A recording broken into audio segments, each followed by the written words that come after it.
প্রতিটি ঘরে ঘর থেকে আমরা একজন ভদ্র এবং স্মার্ট ছেলে বাহির করবো। প্রতিটি ঘরে ঘরে আমাদের যুবদলের সদস্য হতে হবে, প্রতিটি ঘরে ঘরে আমাদের যুবদলের কর্মী থাকতে হবে। ওই উদ্দেশ্য করে আমাদেরকে কাজ করতে হবে। প্রিয় নেতৃবৃন্দ, আপনারা জানেন আজকে 13 তারিখ ফেসবুকে আপনারা দেখতে পাচ্ছেন কিছু সন্ত্রাসী, কিছু দুষ্কৃতিকারী দেশ ছেড়ে তার বিগত 24-এর 5 তারিখের পরে দেশ ছেড়ে পালিয়ে গেছে ভারতে এবং বিদেশে বসে বসে ফেসবুকের ভিতরে লিখতেছে লকডাউন অমুক তমুক।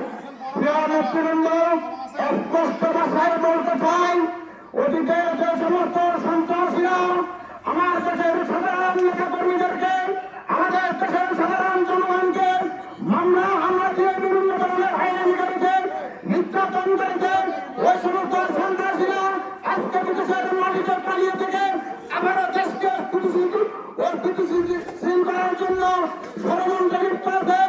আমরা বলতে চাই, যেখানে লুকিয়ে আছেন, সেই তত্ত্বে লুকিয়ে আছেন, ভালো আছেন, কিন্তু দেশকে বিশৃঙ্খলা করার চেষ্টা করা হলে আপনাদেরকে আর এক বিন্দু পরিমাণ ছাড় দেওয়া হবে না।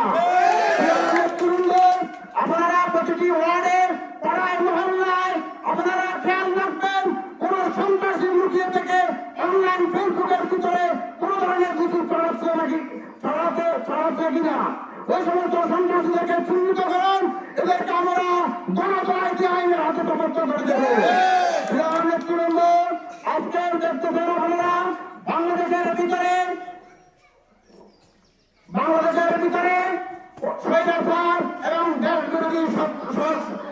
বিরোধী ষড়যন্ত্রকারীরা হয়ে গেছে।